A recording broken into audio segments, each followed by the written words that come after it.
I salute you, sir. I know you're going to do all these things only when you get there. How can you secure the vote?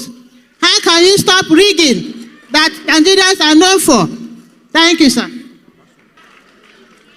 So the next question from Fumi is on corruption. Corruption is the biggest problem facing Nigeria.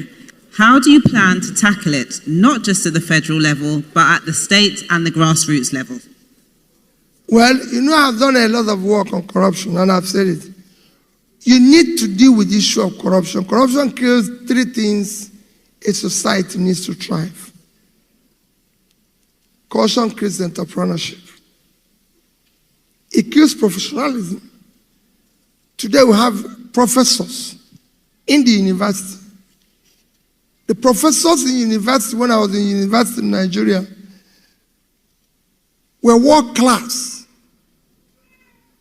That's why I had people like Tinubu coming here to become a renowned professor in Brown University, and so many of them who left. You can't have professors doing research and everything, working hard, when they earn less money than a local government chairman. You can't do that.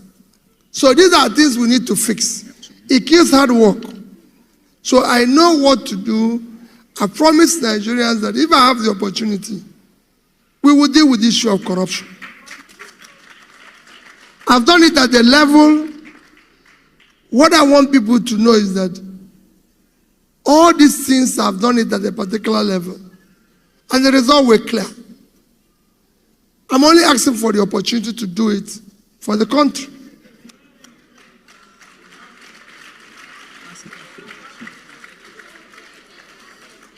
All right, the next one is from Odinaka Ezilbile. Please, if you're here, can you stand up? Odinaka, can we recognize you? She was with Columbia, or he or she is with Columbia SIPA. Are you here? She. Please, let's give her a round of applause. Thank you very much. And she asks, given Nigeria's debt level, are you considering using debt for climate swaps as a debt restructuring strategy? Consequently, what's your energy transition plan for Nigeria? How will you invest in the power and avoid stranded assets? Thank you. I probably need to consult you about this debt swap. Well, quite frankly, when it comes to the issue of debt, I said Nigerian debt is not as bad as most countries are. But it is very bad because we borrowed for consumption. There's anything wrong with borrowing. What is wrong about borrowing is what you borrowed it for. If you borrow for consumption, you're in a mess. If you borrow for production and investment, good. America as a country today owes over 80% of its GDP as debt. Here. In fact, soon it will be 100%. Debt. And this is the biggest economy in the world, 23 trillion. Yet their debt is huge.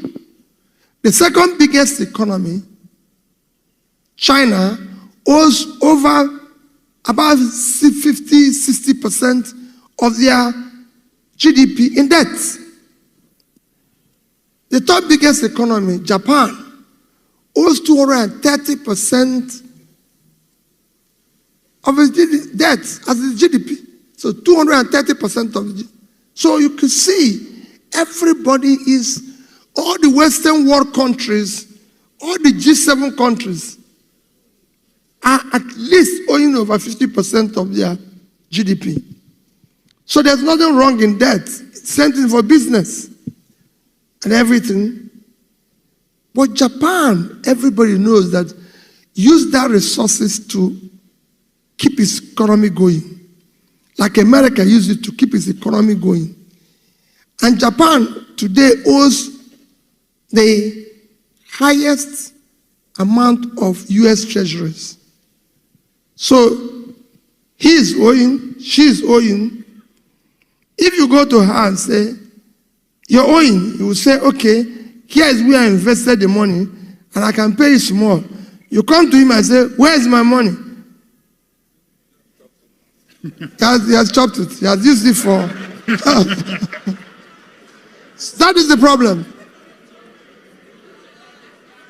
If you invest money, I give you in a country that have invested their debt very well to compare with us as a third world country, Bangladesh. I was in Bangladesh in 2010. The GDP of Bangladesh was about between $115 billion. Their per capita was $747. Their debt was about $45 billion. So they were owing about 36%, 38% of their GDP as debts, 2010. As at that time, Nigerian GDP was 375 billion naira. Our per capita was $2,250. And our debt was about $30 billion. Cumulative, that's local and foreign debt. Today, Bangladesh GDP is about 330. So they've grown, their GDP has gone 3 times. Their per capita is now about 2,000 plus. So it's also moved about 3 times. Their debt has increased to over 100 billion, but it's lower in terms of percentage because their GDP have increased. So they invested it properly. They invested in education, they invested in this. Today, Bangladesh is almost, if not similar, but almost receiving more remittances, repatriation, than Nigeria, because they've educated their more people and some of them have gone export. They are now a major and biggest exporter of clothing in the world. 36 billion. So they earn towards what we earn from oil, from exporting clothing. Now Nigeria, today, our GDP is about 400. Our per capita is now about 1,908. So we've lost about 12% of our per capita. And our debts have increased to about over 100 billion. So that money you borrowed, you dash it to your girlfriend. Sorry, girls, that's not what I mean. But you threw it away. You went to... Don't worry about that. I'm just joking. The money was thrown away. She didn't like that one. No. We're in America. We're not in Nigeria. You know why I did this? If I have a very good sister that I always cherish, if I want to annoy her, Chimamanda said something about women, then she would throw everything on the ground and attack me. So I was imagining Chimamanda being here and I said this. He would say me, why not dash it to the men? Why was he good to... So what I'm saying that you spent it. You consumed it. That's why it didn't add to your growth. I can show you 3 other countries. And that's what we're saying. Okay. Final one. Final one? Or 2 more? 2 more. Just 2 more. 2 more. And then we go to Twitter. So, somebody who's anonymous says, please tell me, Mr. Obi, you do not have a political backbone as your presidency. If elected, are you going to be bogged down in the legislature as your party does not have elected representatives and senators? No, it's not true. What do you have to say about this? Don't worry yourself. Whoever said it. What we're going to do, let me tell you. You get bogged down if you're doing the wrong thing. If you're doing the wrong thing, I was elected a governor in Anambra State. In the House of Assembly of Anambra State, I barely have maybe 1, if at all, as a member from my party. No senator, no House of Rep member, no local government people came from my party. And I was governor and I succeeded. Once you do the right thing, Nobody will know how to deal with you. Those things becomes problem when you're going to do the wrong thing. I'm not in this business, and I say it with all sense of responsibility. I do prayers 24 hours a day. God, do not allow me to dash the faith of the young ones in Nigeria.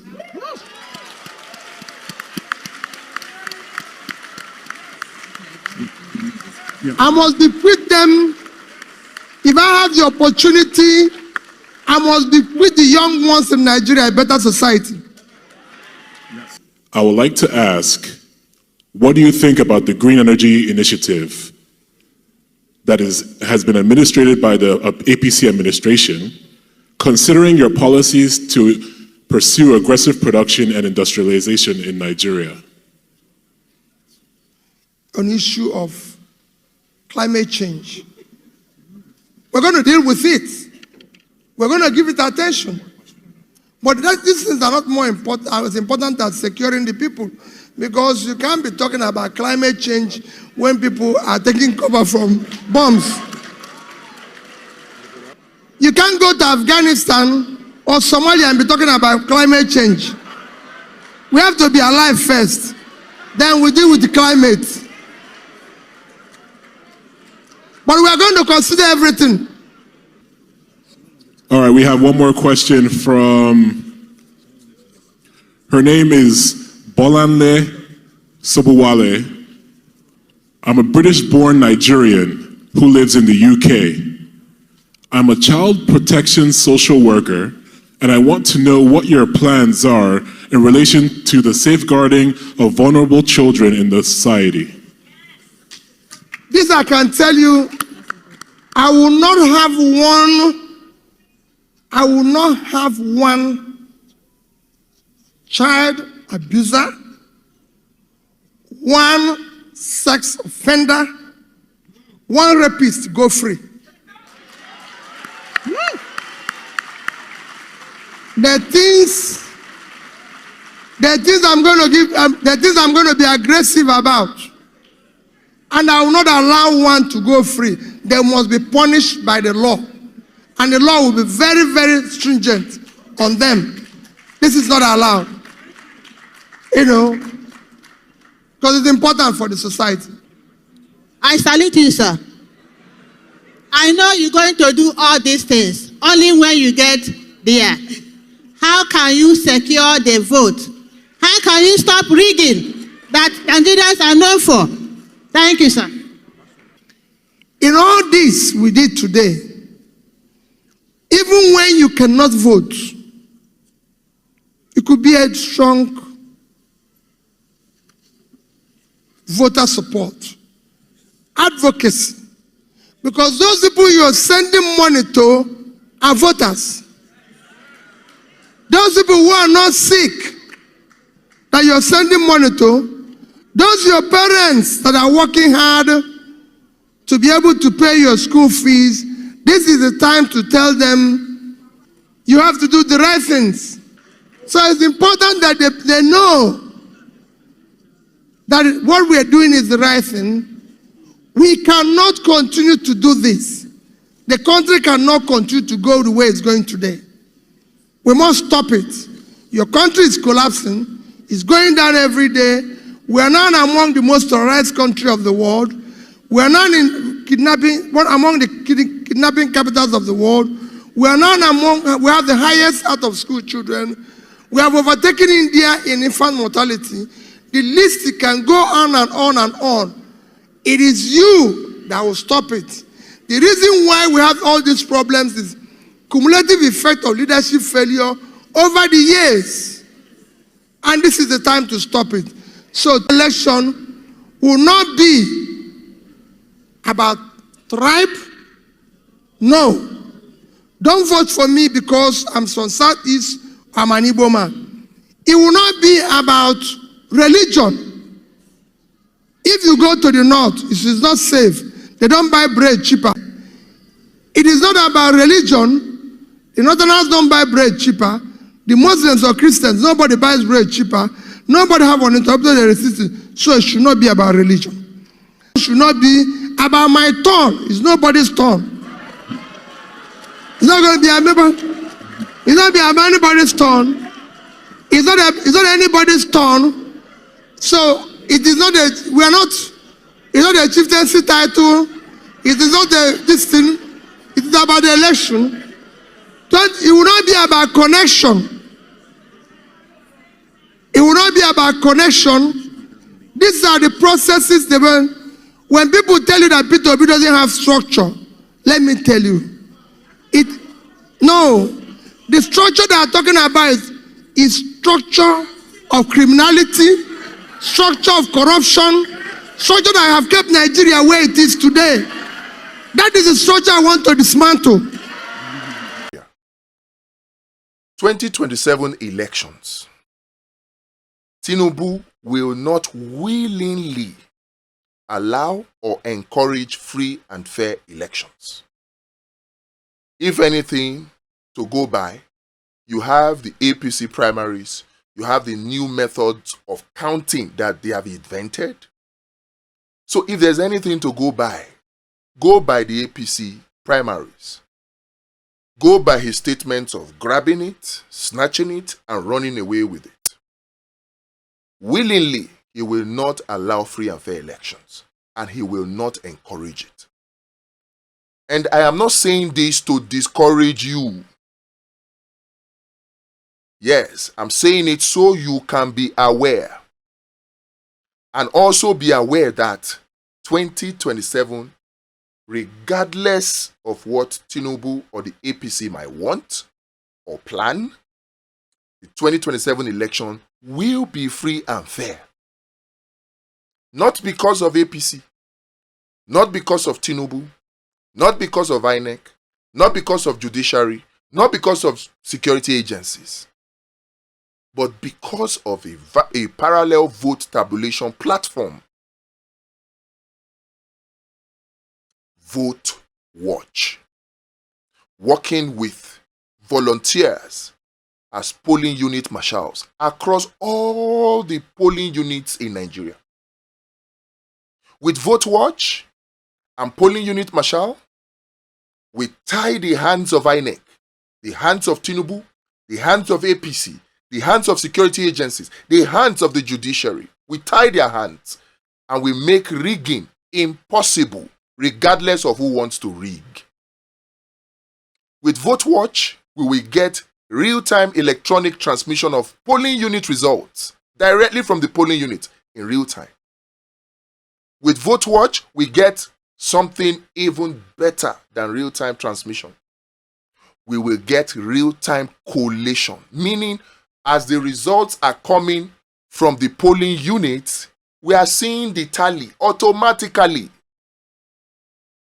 If election finish by 3 o'clock and they process the results, they count, they fill in the form EC8A, the party agent sign, the police and security agency sign. Once that form EC8A is processed, at that moment, as INEC is using their beavers to snap the form EC8A to upload to IREV, our PU marshals, as polling unit voters, which is allowed, are using their phone to take a picture of the same form EC8A to upload to the Vote Watch platform. But there's something even better that Vote Watch can do that IREV cannot do. IREV does not collate, but Vote Watch collates. And it doesn't just only collate, it collates in real time. So you see that collation gap where they will take the results, the original from EC8A, from the polling unit, and now go to the registration area, the ward, to go and do collation. That is where the abracadabra starts. So that's where party votes either become fat or lean overnight. No longer will be possible to do such rigging in the collation gap, starting from either the ward, the local government, the state, up to the national, if we have the result already from the polling unit on the Vote Watch app, there for the whole world to see. You see, this is a very wonderful solution. It's called parallel vote tabulation. It is allowed. It's very legal. We are not replacing INEC. We are not declaring winners. It is well within our rights as voters to monitor our votes after we vote and to report our votes. What we are doing is what political parties are supposed to be doing in their situation room. But for some strange reasons, they don't think to do it, and they don't do it robustly enough. So we, the people, we use our people power. We use our office, the highest office in the land, the office of the citizen, to come up and drive this solution by ourselves. That's what we're doing with Vote Watch. So that 2027 will be a reflection of the wills and desires and aspirations of the people. There is a rise in Godfatherism. Wike and Tinubu have taken Godfatherism to a great height. It is now Baba Sokpe crazy. Baba Sokpe politics. Baba talk say, you heard what Dismantling said, that when they gave him the impeachment notice to sign, he thought it was from Tinubu. Baba Sokpe, Baba talk say, not what a full-grown man who is a legislator, not what he thinks, but what he thinks the Godfather wants. And you see how he started trying to beg for the forgiveness of his Godfather, because he feels that it's only the Godfather that can bring him back to the State House of Assembly. And unfortunately, as it is right now, it's only the Godfather. They have kicked him out. That is a dangerous trend of Godfatherism in Nigeria that we must tackle. Many of you are mocking him, saying, oh, is it? Yes, mock him. Whatever he got, he deserved. But on the flip side, what damage is Godfatherism doing to Nigeria? So long as politicians like Fubara, politicians like Desmond Elliott, politicians like Ben Ayade, so long as these politicians see or even think that the only way they get back into office is by the support of Godfathers, Nigeria is dead and buried. Things will never get better. Because when they get into office, their only loyalty will be to the Godfathers. If we want them to be loyal, if we want our leaders to be loyal to the people, then we must make sure that it is the people that bring them into office. That is why I cannot emphasize the importance of Vote Watch enough. The link is in the description of this video. www.votewatch.pro. Simple. You can use any browser, Chrome browser, Phoenix browser, Safari browser, on your phone, your desktop, your laptop. You can use it. Just type in www.votewatch.pro into the address bar. Click enter to take you to the platform. There you will see the overview. But then you will see another button where it says sign up to be able to become a PU Marshal. Click that sign up button. It will take you to the registration page. Enter your name, enter your email, enter your state, enter your local government. In the place for ward and for polling unit, click any available one. Don't worry. All the other things in the background we will fine-tune to put you in the right polling unit as a PU Marshal. Remember, there are going to be 3 PU Marshals per polling unit. And none of the 3 polling unit Marshals will know who the other 2 polling unit Marshals are for that polling unit. We are doing this because we know that some polling unit Marshal can be compromised. And we are doing this to make sure that none of them are compromised. We are not using information from one polling unit. We are using from multiple. And the reason for this is simple. We have seen where collation agents of political parties are compromised on election day. And we have built a safeguard into the Vote Watch platform to prevent and guard against this. So once you enter all of those details, click sign up, you sign in, and then you'll be able to be a PU marshal once we approve your request. It's as simple as that. Who would have thought that a solution to stop rigging of election in Nigeria would be this simple? It will be this safe because you work in ghost mode, in stealth mode. Nobody will know what you're doing, but yet you are doing so much that nobody can rig. So if you're in Nigeria that loves Nigeria, you want Nigeria to change, please check the description. There's a link in there. If you're a Nigerian that already is benefiting from this in very good way, I am not going to advise you to change the system. I know you won't want to reform yourself out of power. So this message is not for you. It is for you if in all this abundance you are living in squalor, no jobs, high cost of living, insecurity, poor roads infrastructure, poor health care, poor education, weak naira, so much corruption. If we want a better Nigeria, then you will subscribe to this. If you want credible leaders to come out, then you will subscribe to this. This is actually very, very, very important. God bless you as you subscribe, and God bless the Federal Republic of Nigeria.